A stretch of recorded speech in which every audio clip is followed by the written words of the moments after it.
Have you ever sat across from someone, maybe at a dinner table, maybe in a coffee shop, maybe just scrolling through your phone late at night, and felt something you couldn't quite name? There was this person in your life. They weren't saying much. They weren't declaring anything dramatic. They weren't sending you long, elaborate text messages or making grand romantic gestures. They were just there, quietly, consistently, in a way that felt different from how other people were there. And you thought to yourself, what is this? What are they feeling? Why do they act this way around me but won't say anything? Are they interested in me? Are they just being friendly? Am I imagining things? If you've ever felt that confusion, that strange mixture of hope and uncertainty and self-doubt, then you are in exactly the right place today. Because what I'm about to share with you in this video is something that very few people talk about in the world of attraction psychology. We spend so much time talking about the loud, obvious signs that someone likes you, the confession, the grand gesture, the direct conversation where someone finally says the words out loud. But what about the people who never say it? What about the people who are deeply, profoundly, emotionally attached to you, sometimes more attached than anyone has ever been, but who remain completely, almost maddeningly silent about it? These people exist, and the truth is, they might be more common than you think. In fact, I would argue that the most intense emotional attachments often develop in silence. The feelings that run the deepest are sometimes the ones that never find their way into words. And if you don't know how to recognize what's happening beneath the surface of someone's behavior, you could be completely missing what is right in front of you. You could be dismissing someone who genuinely cares about you at a level that most people never reach with another human being. Or, and this is equally important, you could be pouring your energy into someone who actually doesn't feel that deeply about you, while missing the person who does. Either way, not understanding this costs you. So, in the next several minutes, and we are going to go deep today, so please stay with me because every layer of this matters. I'm going to walk you through 4 signs that someone is emotionally attached to you, but choosing to stay silent about it. We're going to look at the psychology behind why people go silent, even when their feelings are overwhelming. We're going to look at what these signs look like in real life, in real conversations, in real moments that you've probably already experienced and maybe didn't know how to interpret. And we're going to talk about what you can actually do with this information so that it becomes useful to you. This isn't just theory. This is practical. This is actionable. And for many of you watching this right now, this is going to change the way you see certain relationships in your life entirely. So let's start at the very beginning. Before we get to the 4 signs, we need to understand something fundamental: the psychology of silent attachment. Why people feel so much and say so little. To understand the 4 signs, you first have to understand why emotional attachment goes silent in the first place. Because this might seem counterintuitive. If someone cares about you deeply, why wouldn't they just say so? Why wouldn't they express it? Why the silence? The answer lies in the complex intersection of psychology, human vulnerability, and what we might call the emotional economy of risk. Let me explain what I mean. When you feel emotionally attached to someone, you are placing something incredibly valuable, your inner world, your sense of self, your emotional well-being, in a position of potential vulnerability. You are essentially saying, whether consciously or not, this person matters to me. And because they matter to me, they have the power to hurt me. That is an incredibly uncomfortable position to be in, and for many people it is so uncomfortable that the natural response is to protect themselves by staying silent. Think about it this way. When you haven't said anything, when your feelings are still unspoken, you still have a kind of safety net. You can tell yourself, well, I never said anything, so nothing was rejected. I was never truly vulnerable.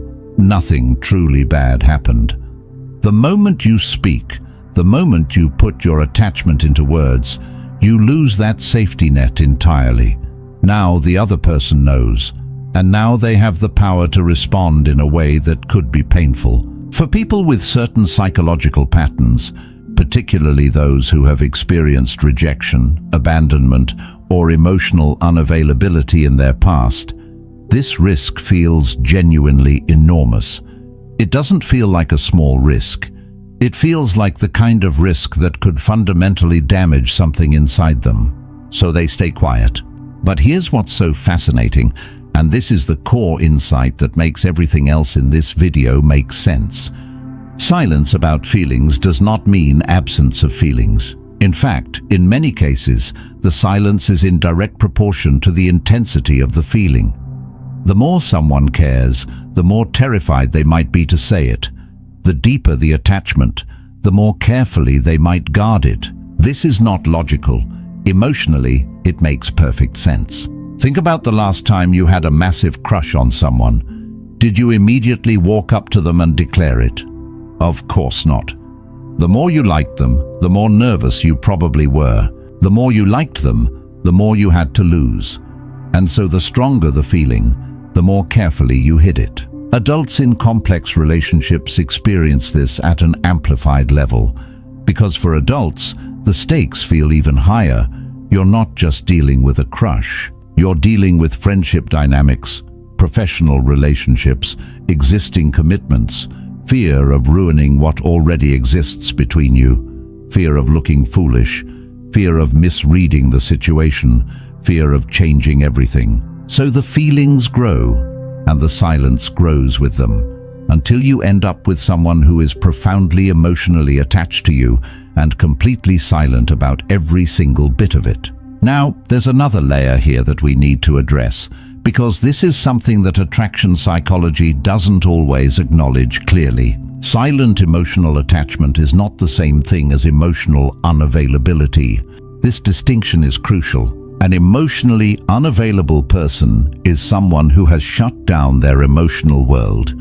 They are not attaching, they are not connecting, they are protecting themselves by simply not going deep with anyone. They keep everything surface level. They redirect conversations away from anything meaningful. They disappear when things get intense, not because they care too much, but because they have essentially decided, consciously or not to care at full capacity with anyone. The silently attached person is the opposite. The silently attached person is feeling everything.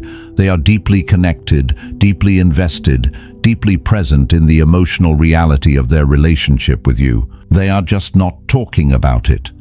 The feeling is there, enormous and real, but the expression of it is absent, or deeply disguised, or showing up in ways that most people don't know how to read. When you learn to read these signs, you start to see a completely different picture of certain people in your life. And that brings us to the 4 signs themselves. They remember things you never expected anyone to remember. Let me paint you a picture.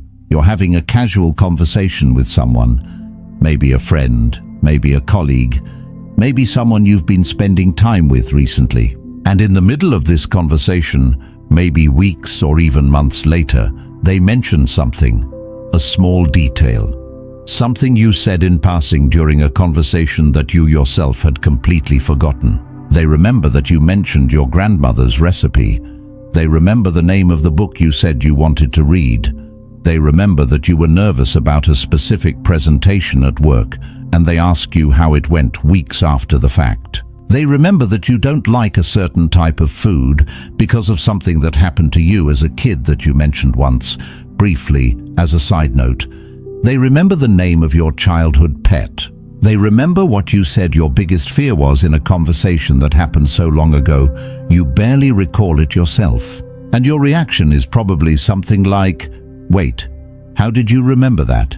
Or maybe you don't even say anything, you just feel this strange combination of being seen and being surprised that you were seen. This is one of the most powerful and most overlooked signs of silent emotional attachment, and I want to spend real time on this because most people dismiss it as just being a good listener or having a good memory.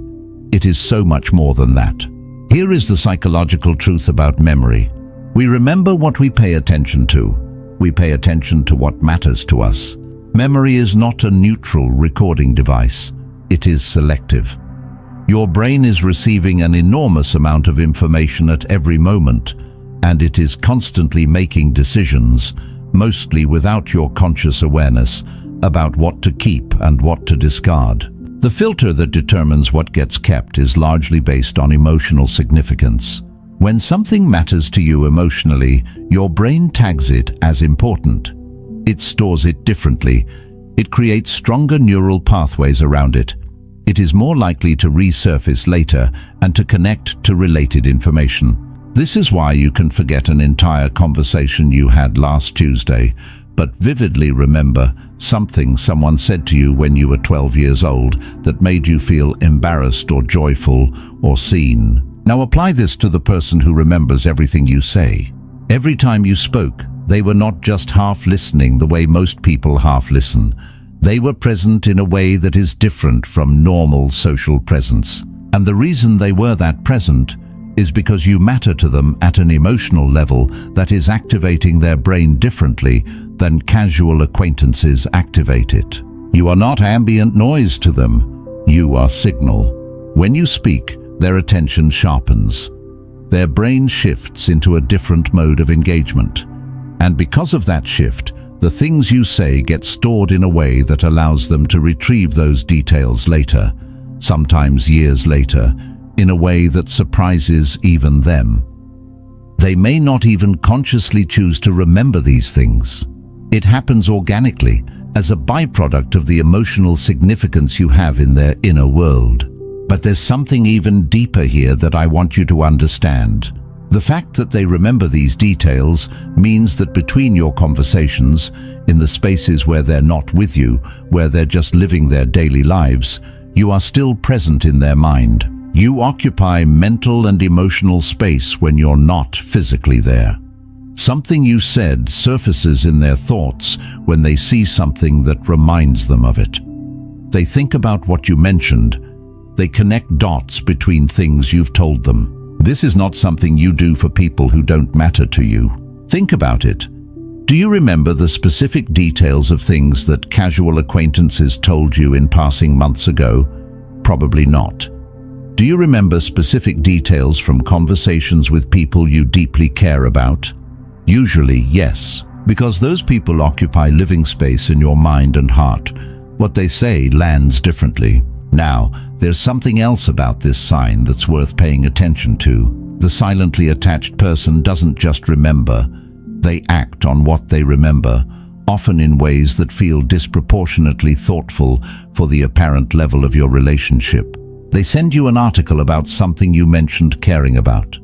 They find the book you said you wanted to read, and somehow it appears in your hands. They check in with you on the specific day you mentioned was going to be hard. They bring up something you said as if it's been sitting with them, because it genuinely has. They do these things quietly. They don't make a production of it. They don't say, "See how much I pay attention to you?" They just do it.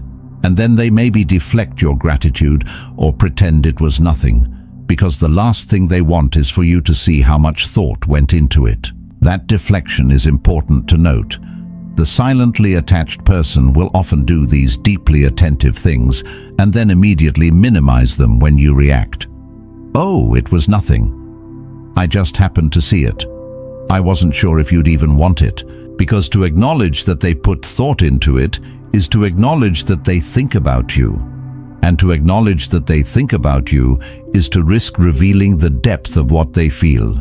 So they give you the gift and hide the feeling behind it. This is silent attachment in action, feeling expressed through behavior, concealed through words. If someone in your life is doing this, if they are consistently remembering the things you thought no one was paying attention to, if they're acting on those memories in ways that feel surprisingly thoughtful, please don't dismiss this. This is not coincidence. This is not just being nice. This is someone who has given you a kind of internal real estate that is reserved for the people who matter most. The deeper layer of sign 1, the significance of specificity. I want to add another dimension to this sign before we move on, because I think it's important to distinguish between general attentiveness and the specific kind of remembering that signals true emotional attachment. Lots of people are generally attentive. Good listeners exist. People with naturally good memories exist. So, how do you know the difference between someone who is just thoughtful and someone who is specifically emotionally attached to you? The answer lies in specificity and selectivity. Ask yourself, does this person seem to remember things this well with everyone in their life, or is the quality of their attention specifically different with you?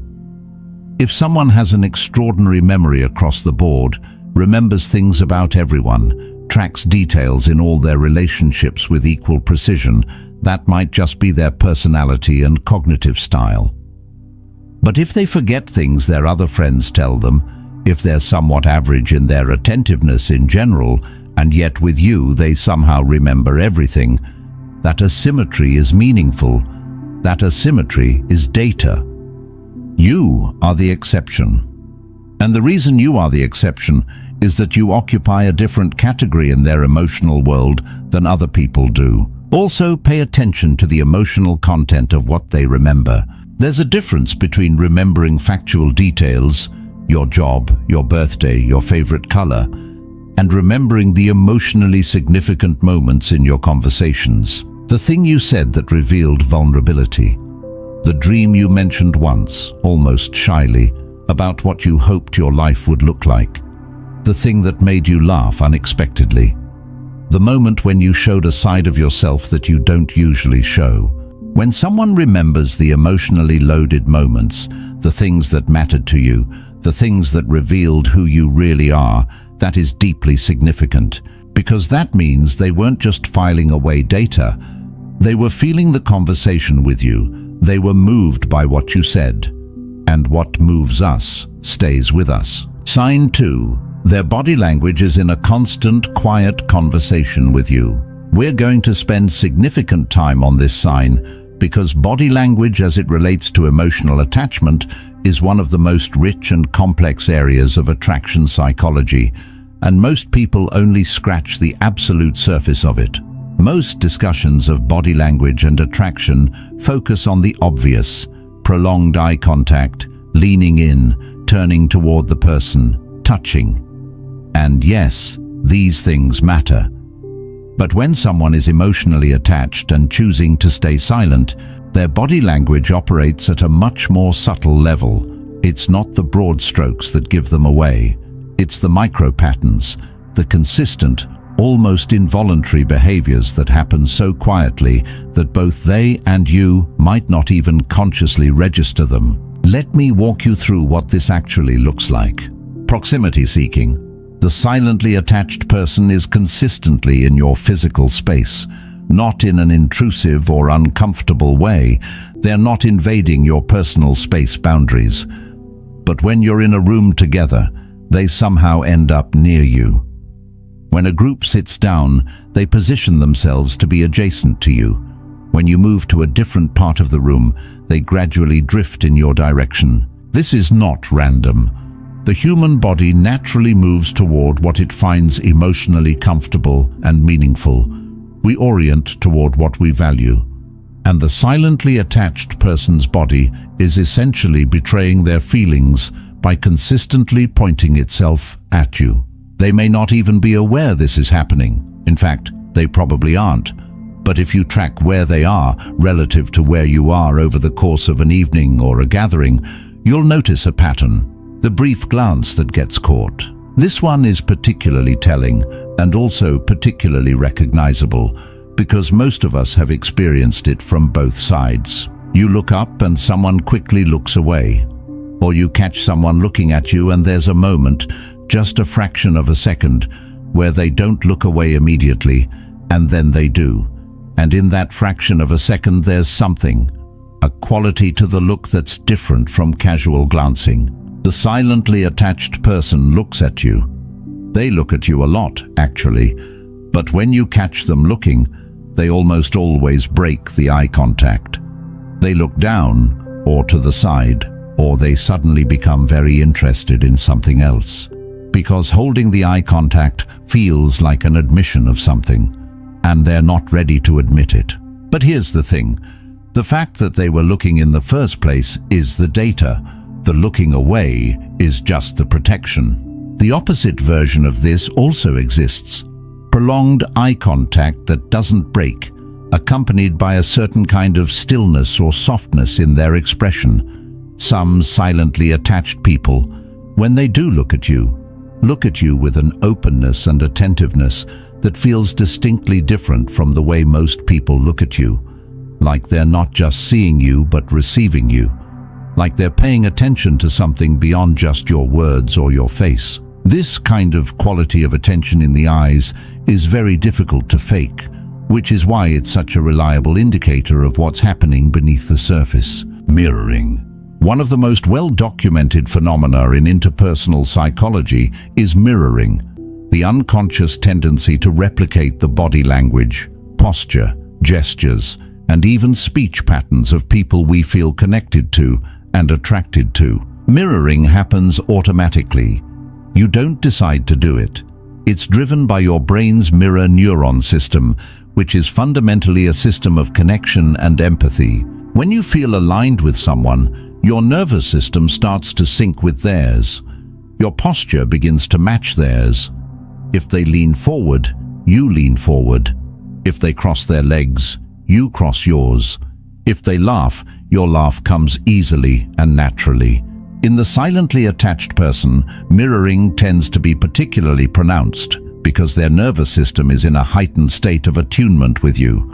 They are tuned into you at a frequency that is deeper than casual social interaction. The tricky thing about mirroring as a sign is that it requires some observation to notice. You have to pay attention to the spatial and postural relationship between you and this person over time. But once you see it, it's hard to unsee. The micro-expressions. The face produces expressions much faster than conscious control can manage. Micro-expressions, brief flickers of emotional expression that last fractions of a second before the person controls their face back to neutral, are one of the most honest channels of emotional communication that exist. The silently attached person, when something involves you, will often produce micro-expressions that reveal what they're actually feeling before they have a chance to arrange their face into something more neutral. A flash of delight when you walk into the room, a micro-furrowing of the brow when they see you with someone else, a barely perceptible softening of their expression when they look at you. These things happen so quickly that most people don't catch them, but they're there. If you start paying closer attention to someone's face, specifically in moments that involve you, moments where you arrive, moments where someone else compliments you, moments where you're talking about something that matters to you, and you watch for these brief, unguarded expressions, you will start to see a much clearer picture of what they feel. The protective instinct in body language. Another sign that often goes unnoticed is the way a silently attached person physically positions themselves in relation to you in group settings. They tend to orient their body as a kind of physical buffer. They're aware of where you are and who's around you. If someone enters your space in a way that seems uncomfortable, their body language will subtly shift. They might move slightly closer, or their posture will change. If you seem uncomfortable in a conversation, they'll find a way to create an exit for you or to insert themselves naturally. This is not controlling behavior. It's not possessiveness. It is the instinctive physical expression of caring about someone's well-being.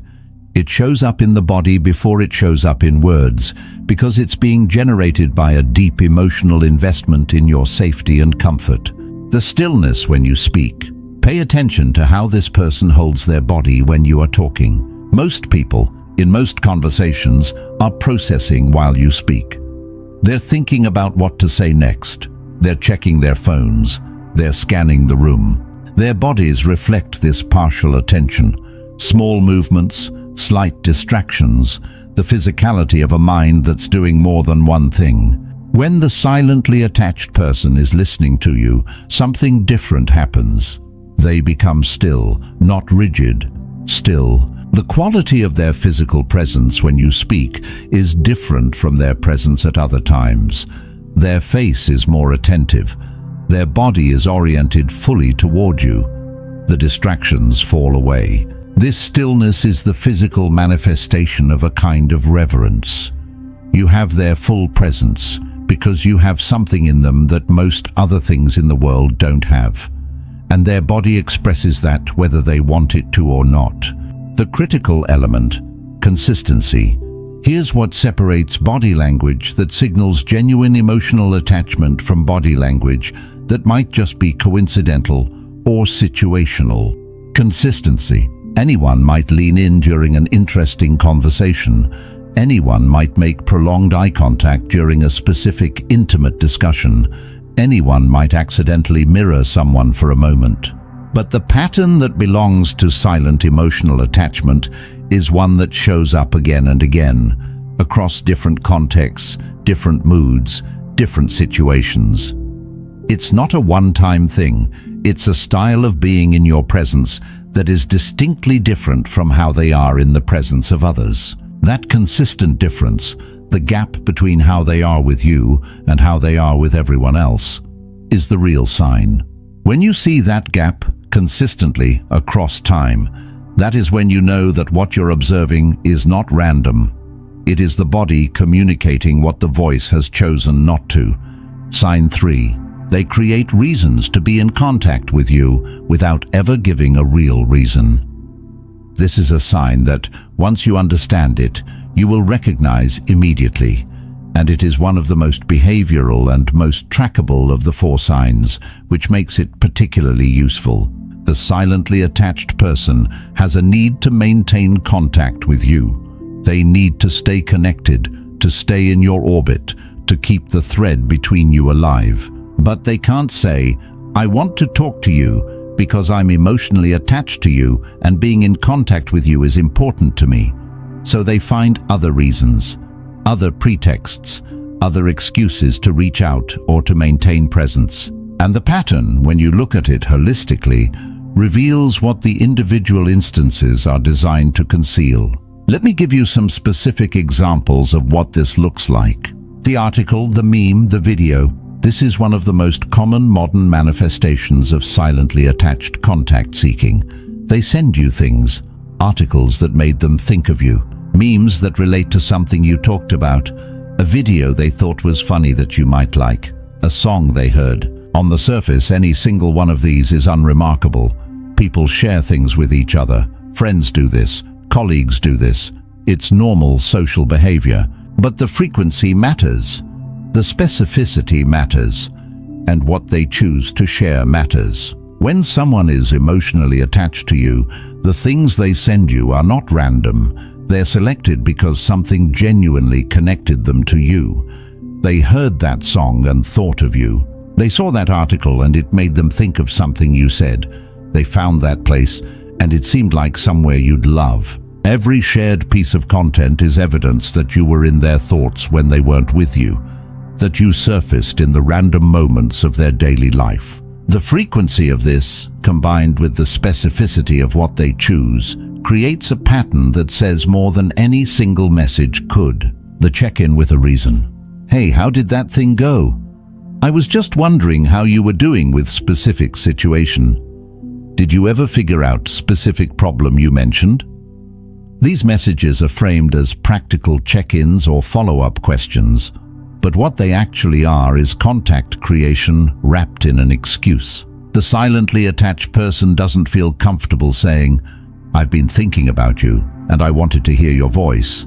So instead they anchor their outreach to something concrete, something that gives them a reason to be in touch, that doesn't require them to admit the real reason, which is simply that they wanted to connect with you. The genuineness of the caring is real, but the stated reason for reaching out is often just a vehicle for the underlying need to maintain closeness. The nothing specific connection that somehow keeps happening. This one is slightly more advanced to observe because it operates at the level of coincidence versus pattern. They happen to be at the same place you're going.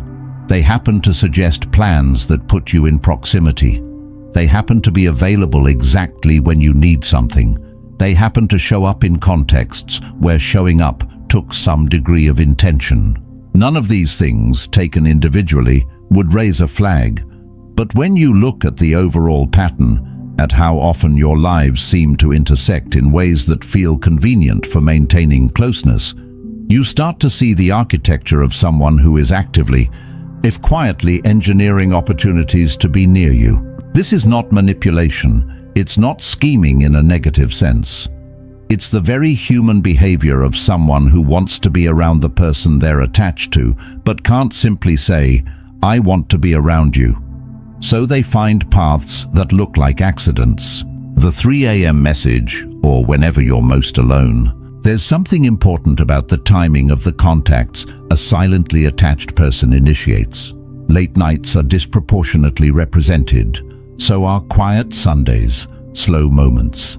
The times when the world settles down and the internal world becomes louder and harder to ignore. Because that's when the feelings become hardest to contain. That's when the silence becomes most effortful to maintain. And so the reach out happens, framed as something casual. Just saw this and thought of you, but timed at the precise moments when the emotional tide is highest. If you notice that someone consistently reaches out during these quieter, more vulnerable windows of time, pay attention. Daytime practical contact is easy. Late-night contact that you frame as casual is something else entirely. They respond to your content immediately and consistently. In the age of social media, one of the clearest behavioral signs of silent emotional attachment is the pattern of engagement with your online presence. They watch your stories quickly, often first. They like your posts. They comment thoughtfully, not just a single emoji, but something that shows they actually read and absorbed what you shared. They notice when you post something new. They notice when you don't post, and sometimes they'll reach out separately when they haven't seen you online in a while. This might seem minor, but think about your own social media behavior. Think about whose content you actively seek out, who you immediately click on when you see a notification, whose posts you find yourself thinking about after you scroll past them.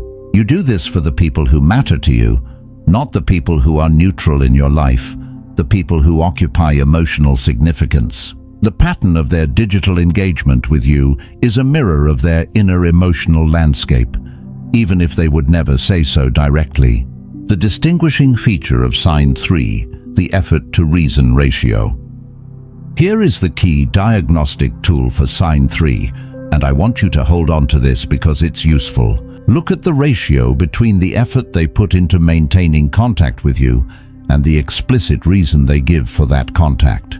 When the reason is small, trivial, could have been handled in a single sentence, didn't really require contact, but the effort or frequency is high, that imbalance is meaningful. When someone texts you 7 times to share things across a week, and the explicit reason for each text is minor, but they're doing it consistently, the texts themselves are not the point. The contact is the point. The connection is what they're reaching for. The content of the messages is just the excuse that makes reaching for the connection feel acceptable. Understanding this doesn't mean the contact is fake. The care is entirely genuine. It's just that the stated reason and the real reason are not quite the same thing. The real reason is that they want to be close to you, and staying silent is not the same as not feeling. Sign 4. They show up for you in ways that are disproportionate to the defined relationship. This is the deepest and most profound sign of silent emotional attachment, and it's the one that tends to create the most confusion when people are trying to interpret it. The silently attached person, in terms of what they actually do for you, behaves in a way that exceeds what the stated or agreed upon relationship would seem to call for. If they're a friend, they act more like a devoted friend than most people have ever had. If they're a colleague, they support you in ways that go beyond professional obligation. If they're a relatively new presence in your life, They show up with a depth of care that seems more appropriate for a much longer, more established relationship. The gap between what the relationship is supposed to look like and what they actually give is one of the clearest windows into the depth of what they feel. Let me be specific about what this looks like in practice. They show up during your hardest moments without being asked. You're going through something difficult, a hard week at work, a conflict in your personal life, a loss, an illness, a period of stress. You haven't explicitly asked for support.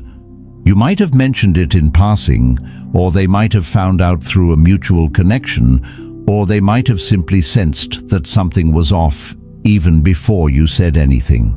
And they show up, not with a dramatic announcement, not with a production. They just appear, quietly and practically, with exactly what you need. Maybe it's food, maybe it's company. Maybe it's taking something off your plate without being asked. Maybe it's simply a message at exactly the right moment that says they're thinking of you. This level of attunement, knowing when you need something without being told and responding to that need at personal cost to themselves, is not something people do casually. It is not something you do for people who are peripheral to your emotional world. It requires that you have been paying such close attention to this person that you can read the signals in their life accurately enough to know when they need you. And then it requires that their well-being is important enough to you that you rearrange your own life to show up. This is attachment expressing itself through action because it cannot express itself through words. They sacrifice things for you without acknowledging the sacrifice. This is related to but distinct from the previous point. The silently attached person will give things up for you: time, energy, resources, their own comfort. And they will not frame it as a sacrifice. They will not keep score. They will not remind you later of what they gave. In fact, they will often actively minimize what they've done if you try to acknowledge it.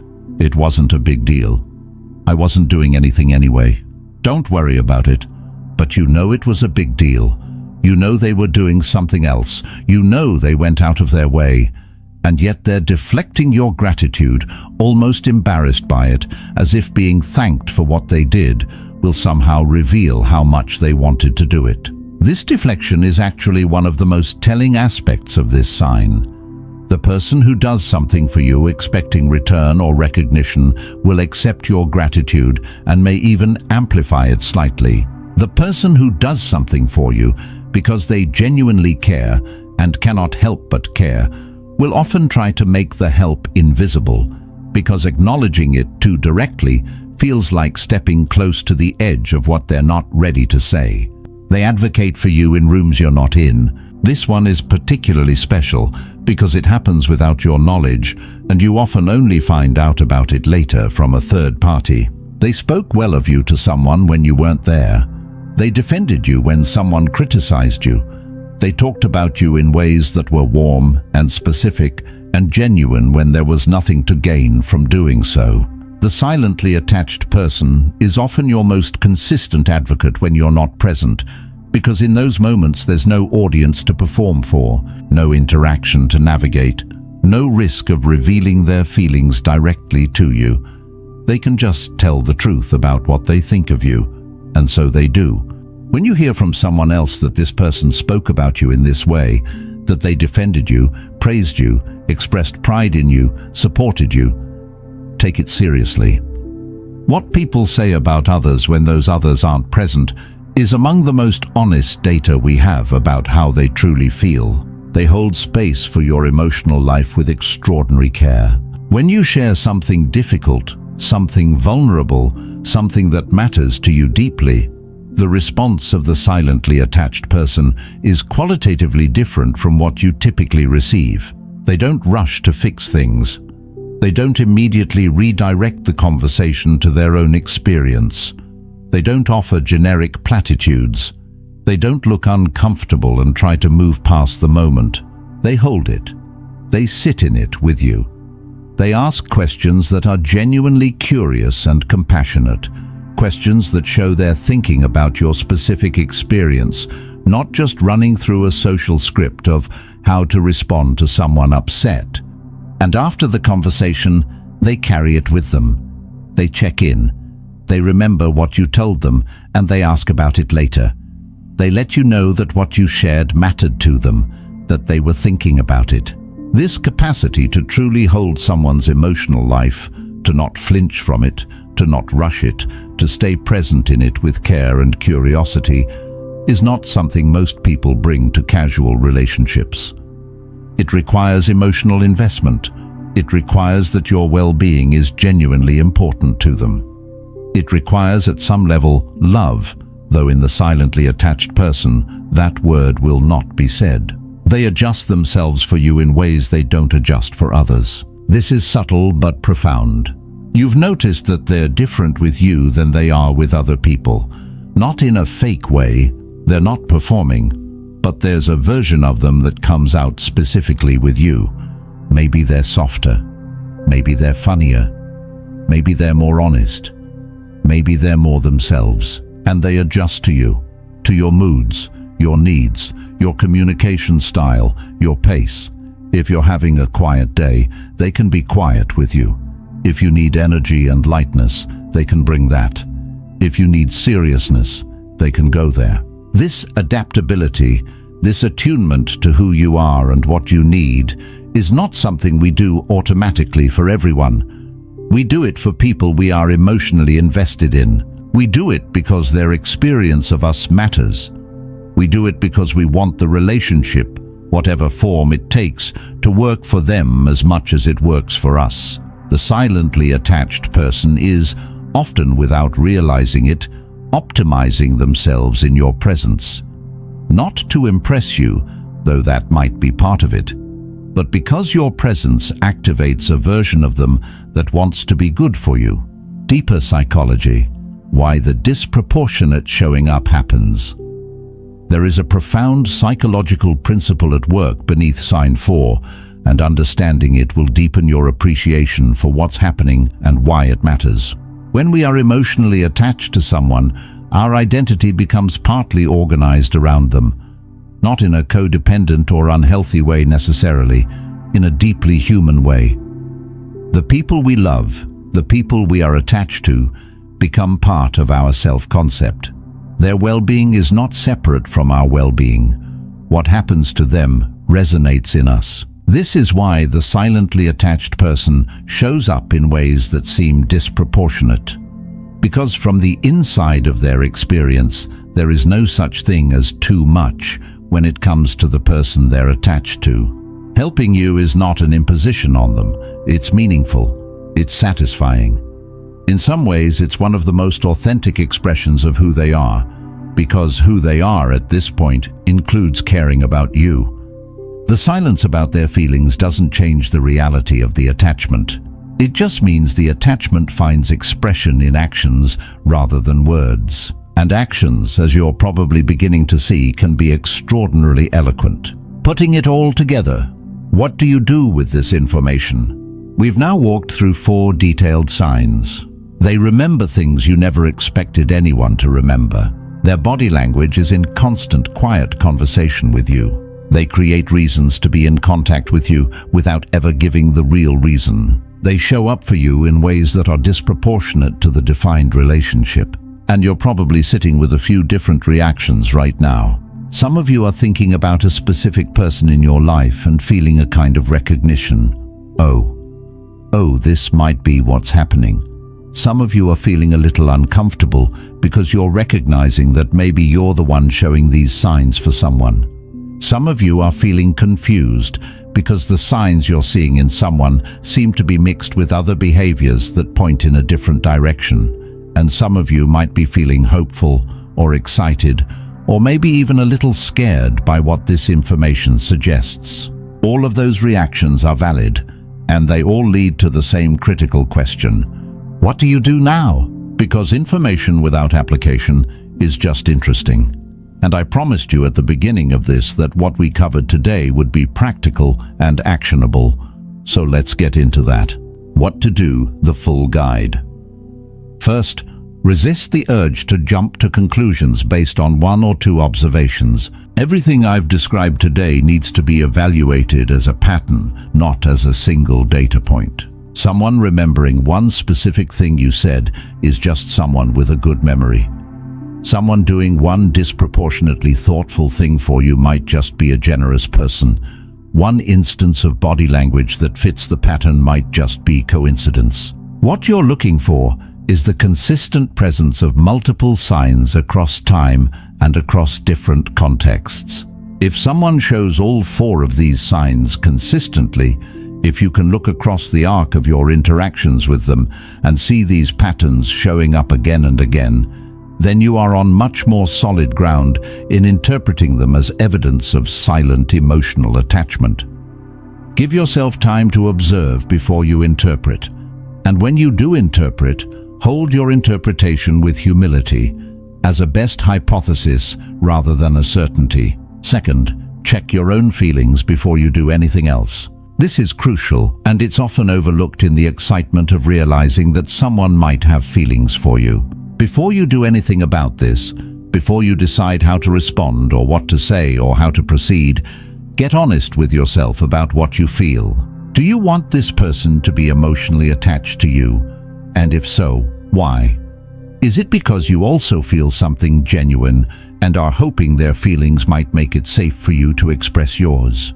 Or is it because there's something flattering or comfortable about being cared for, even if you don't intend to reciprocate? This matters enormously because the silently attached person is, by definition, someone who is emotionally invested and emotionally vulnerable. Even though they haven't said anything explicitly, they are in a position of emotional exposure. What you do with what you're now aware of carries genuine weight. Being honest with yourself about your own feelings first is the ethical foundation of everything that follows. Third, create safety if you want them to speak. Here is one of the most important things to understand about the silently attached person. The reason they are silent is not because they don't want to say it. It's because they don't feel safe enough to say it. Safety, in this context, means emotional safety. It means the sense that speaking won't result in rejection, ridicule, misunderstanding, or the destruction of what already exists between you. If you have feelings for this person, or even if you're simply genuinely curious about what they feel and want to create an opportunity for honesty, the most powerful thing you can do is not to confront them directly, at least not as a first step. Confrontation, even gentle confrontation, can push the silently attached person deeper into their shell. What you can do instead is create an environment where speaking feels less terrifying. This looks like increasing the depth and vulnerability in your own sharing. When you show someone your own emotional interior, when you demonstrate that you are a person who can hold vulnerability without judgment, who doesn't run from feelings, who values emotional honesty, you are effectively showing them that you might be safe to open up to. It also looks like responding warmly and without awkwardness when they do something that reflects their attachment. When they remember something thoughtful or show up for you, let them know it mattered without making it weird. Say something genuine and warm. The emotionally safe response to their gestures tells them something about whether you would be safe to say more. Think of it as slowly lowering the emotional temperature of the risk they're calculating. Every interaction where you respond to their signs with warmth and openness makes the prospect of speaking a little less frightening. Fourth, have a direct conversation when the time is right, but be thoughtful about how. At some point, if the signs are clear and your own feelings are also clear, having a direct conversation becomes the most honest and respectful path. The question is not whether to have it, but how. The worst approach is the ambush, the out-of-nowhere, high-pressure conversation where you suddenly put everything on the table and wait for them to respond. This activates all the same defenses that have been keeping them silent. The pressure of that moment is exactly the environment in which the silently attached person is least likely to be honest. A better approach is the gradual invitation, creating increasing opportunities for emotional honesty in your conversations, sharing more of your own emotional interior, making space for them to say something without requiring them to. And then, when the conversational ground feels warmer and safer, expressing something of your own, not as a demand for reciprocal disclosure, but as an offering of honesty that they can respond to in their own time. Something like, "I've really valued what we have, and I've been feeling like maybe there's something we haven't talked about," said in a quiet, private, low-pressure moment, is very different from a direct confrontation. The goal is to open a door without forcing anyone through it. Fifth, respect the silence, but also respect yourself. Here is the tension at the heart of everything we've talked about today. Silent attachment is real. The feelings behind the silence are real, and in many cases those feelings are genuinely profound. But silence, when extended indefinitely, is also a choice. And at some point, your own needs matter too. If you are in a situation where someone's silent attachment is creating confusion, longing, and uncertainty in your life, if you are spending significant emotional energy trying to interpret their signs while your own needs for clarity and connection go unmet, that is a cost that deserves to be acknowledged. You can have compassion for the fear that keeps someone silent while also honoring your own need for clarity. These two things are not mutually exclusive. The practical implication of this is that there comes a point where continuing to wait and wonder stops being patience and starts being self-abandonment. And knowing where that line is for you, being honest about your own emotional needs and timeline, is an act of self-respect that matters. It is possible to hold warmth for someone who is silently attached to you, while also deciding that you need something more explicit in order to invest your own heart fully. Sixth, don't try to force what isn't ready. This is particularly important if you realize through this process that you have feelings for the person who seems to be silently attached to you. The temptation, once you understand what's happening, is to resolve it quickly, to push for clarity, to get things out in the open. Because uncertainty is uncomfortable, and when you feel something and suspect the other person does too, the urge to close that gap is powerful. But forcing the pace on a silently attached person tends to produce the opposite of what you want. Remember, their silence is a protection mechanism. When that mechanism feels threatened, when they feel like they're being pushed toward disclosure before they're ready, it typically strengthens rather than relaxes. They may retreat further. They may deny what seems obvious. They may distance themselves to create the feeling of safety that the pressure removed. The path toward openness with a silently attached person requires patience. It requires consistent, repeated demonstrations that you are a safe person to be open with. It requires time for their internal calculus of risk versus safety to shift organically. And it requires that you accept you cannot control or accelerate that shift. Only create the conditions that make it more possible. The broader significance, what silent attachment teaches us about human connection. I want to take a moment before we close today to zoom out and think about what all of this entire phenomenon of silent emotional attachment, tells us about human connection more broadly. Because I think there are insights here that go beyond the specific question of whether one particular person has feelings for you. The first insight is this: feelings and their expression are not the same thing. We live in a culture that has become increasingly focused on verbal expression of emotion. Tell me how you feel. Use your words.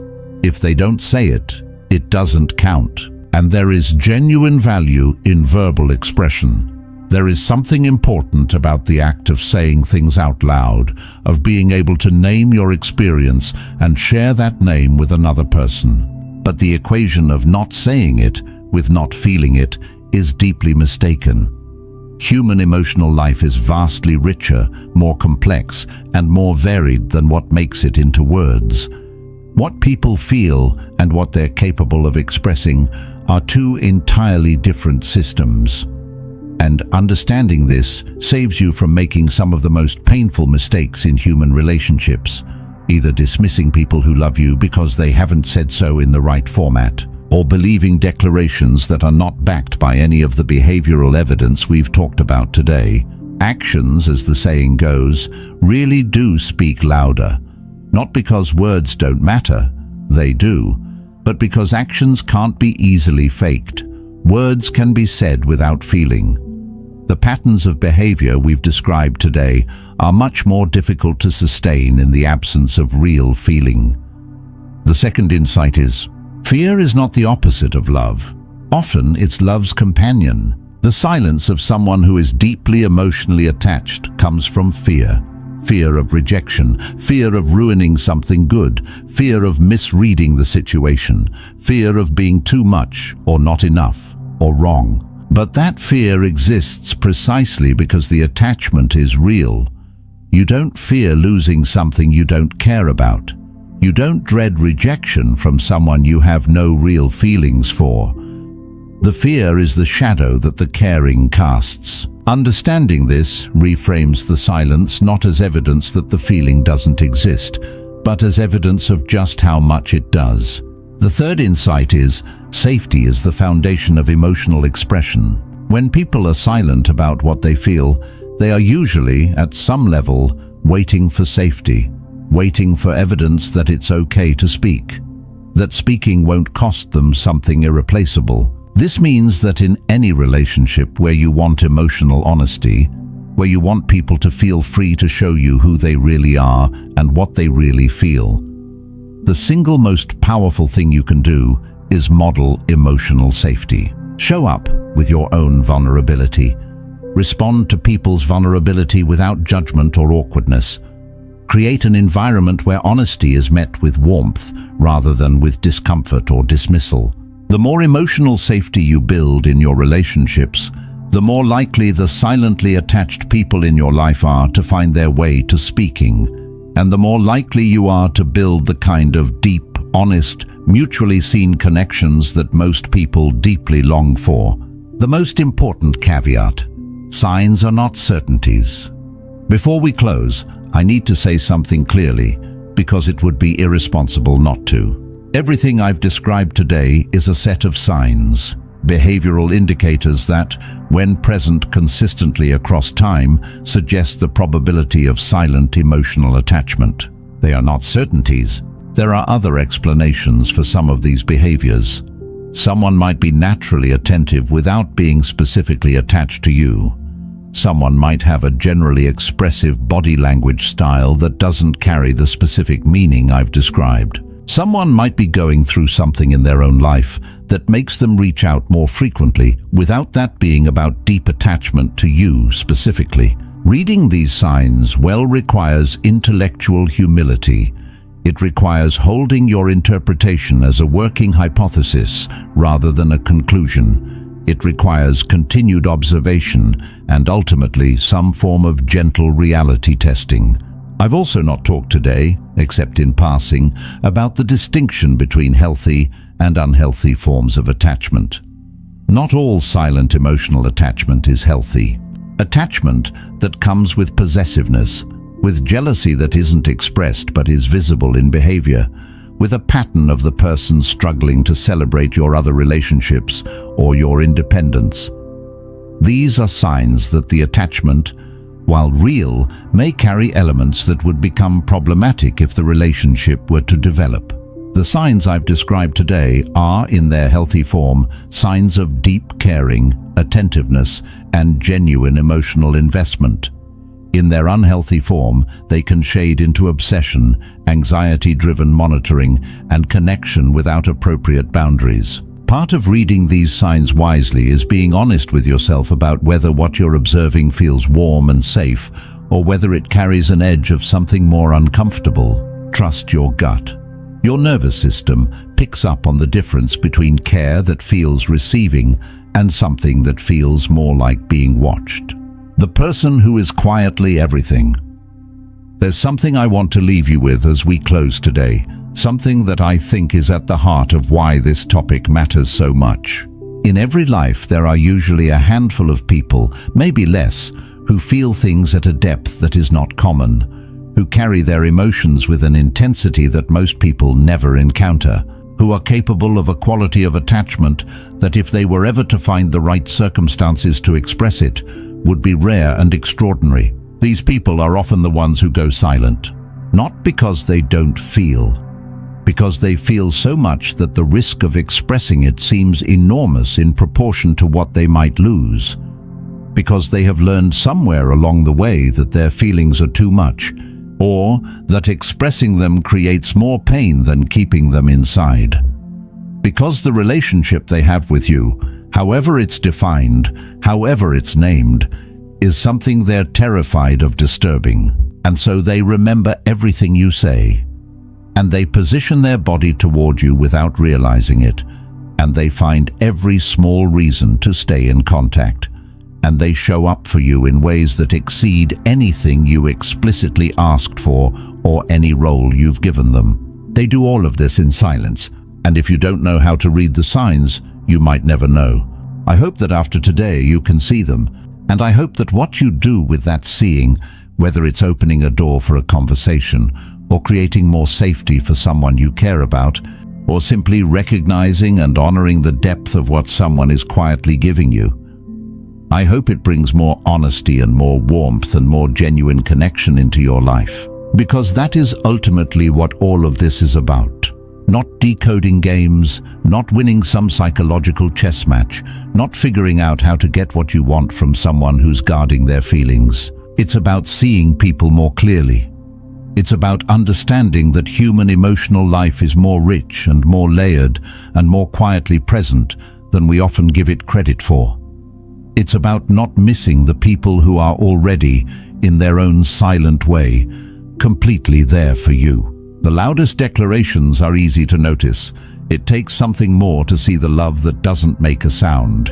A note for those who recognize themselves. If you've been watching this and realizing, maybe uncomfortably, maybe with some relief, that you are the one who is silently attached to someone in your life, I want to speak to you directly for a moment. Your silence makes sense.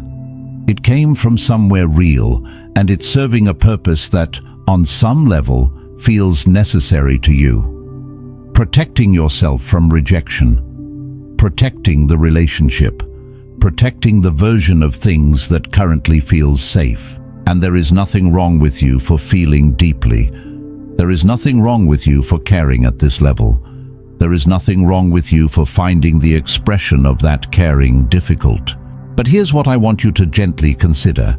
The person you're attached to deserves to know what they mean to you. Not because you owe them a declaration, not because they're entitled to your inner world, but because authentic human connection, the kind that actually nourishes both people, requires some degree of mutual visibility, requires that both people have some sense of who they are to the other. When your feelings remain entirely silent, you're essentially building a relationship in your own heart that the other person is only partially aware of. That creates an asymmetry that, over time, can become painful for both of you. For you, because you are giving so much from a place they can't fully see or acknowledge. For them, because they may sense something but be unable to respond to what they can't see clearly. Taking small steps toward expressing yourself, not a grand declaration, not all at once, but small, manageable steps toward letting someone know that they matter to you, is one of the most vulnerable and most worthwhile things you can do. The risk is real. The feeling that everything could change is real. But the connection that might open on the other side of that risk, the possibility of being truly seen in return for truly seeing someone, that is what human relationships are built for. Your attachment, when it finds voice, however gently, however tentatively, has the power to change everything in the best possible way. Thank you for spending this time with me today. If this resonated with you, if it helped you see something more clearly, whether in someone else or in yourself, please share it with someone who might need to hear it too. And if you have thoughts or experiences related to what we talked about today, the conversation continues. Every comment, every question, every story that comes through helps build a deeper understanding for everyone. Until next time, keep paying attention. The most important things are often the quietest.